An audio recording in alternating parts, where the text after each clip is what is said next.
1,000 Russians were injured when Putin's ego was shot flaming across the sky, ultimately crash landing in a rural mountain town. Just another day in Russia. This is NGNJ. Welcome to the news with the Next Gen News Junkies. I'm Tyrone L. Heppard. And I'm Bryant C. Clark. We're taking this train to Funky Town. A Carnival cruise line was stranded at sea after an engine failure left the boat inoperable by crew members. Overflowing sewage and limited access to the few functioning supplies and toilets on board have been reported by many of the disgruntled passengers who contacted media outlets through the limited moments where service was available. The only passenger on board who didn't seem to have a problem with being stranded at sea was one DJ Riffraff on the Lido deck, who can be found spinning the same terrible Pitbull song over and over all night long. That's it. That's the one. Now another passenger reported something much worse than the raw sewage and the lack of hot water. It was his one-night stand with the blonde in cabin 402, and it turned out to be an awkward 5-day affair. And in an unprecedented move, John, DJ Riffraff, shut the fuck up! Oh, my bad, dude. Sorry. Never before has a presidential nomination for a cabinet position been filibustered by the Senate. However, Republicans did just that with Chuck Hagel's nomination for Secretary of Defense. This was made all the more personal when Senate Republicans followed Harry Reid back to his family home in Nevada and proceeded to filibuster his daily activities. Harry Reid in the shower. Harry Reid at the park with his grandkids. And Harry Reid in bed with his wife. President Obama made a State of the Union address earlier this week, addressing many important issues, from raising the minimum wage to free preschool for all children. He promised us everything but the kitchen sink. Here's him addressing gun violence. The prisoners at Guantanamo Bay deserve a vote.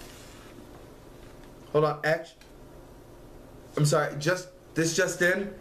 According to U.S. officials, they don't deserve a vote. They don't. Marco Rubio gave the Republican response to Obama's State of the Union, and he started off strong, you know, but he could, after a while, you know, you could tell that he was a little nervous. Ah, jeez. And well, you see, and it was okay, you know, it was all right, but.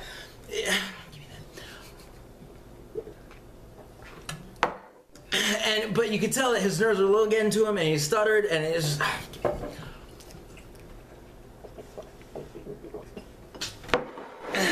And I don't think he's going very far in the party. The LAPD patted themselves on the back this week after capturing and killing their state's most wanted criminal, Christopher Dorner. They were reported as saying that it was their best operation yet. Only 2 cases of police brutality along the way. Realizing that he couldn't outrun his girlfriend, Olympic sprint runner Oscar Pistorius murdered her instead. Pistorius? That sounds like Fergie's stage antics. Black Eyed Peas. A woman is suing Lehigh University for $1.3 million after receiving a C+ grade. She argues that she can't obtain a job anywhere in the union with that kind of mark. And seeing that her stupidity was not appreciated by the university, she took it to a more appropriate arena. The legal system. The Pentagon has created a new medal called the Distinguished Warfare Medal, which is given to drone operators who are successful at launching assassination attempts from the comfort of their own offices. Well, Call of Duty players, looks like there's still hope for you too.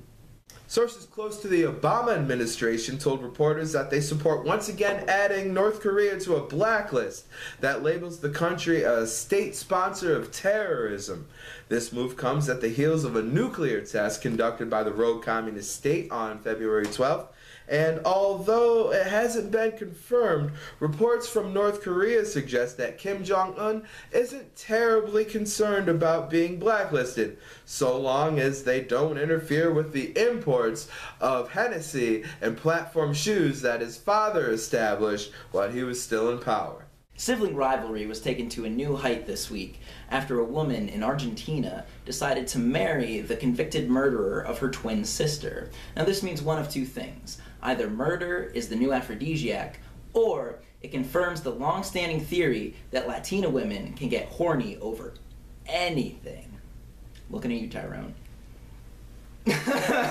Well, that does it for us here at NGNJ. I'm Tyrone L. Appert. And I'm Brian C. Clark. And happy Liberation Day, Afghanistan. We know how you'll be celebrating. By being occupied by us. Indeed. Stay up.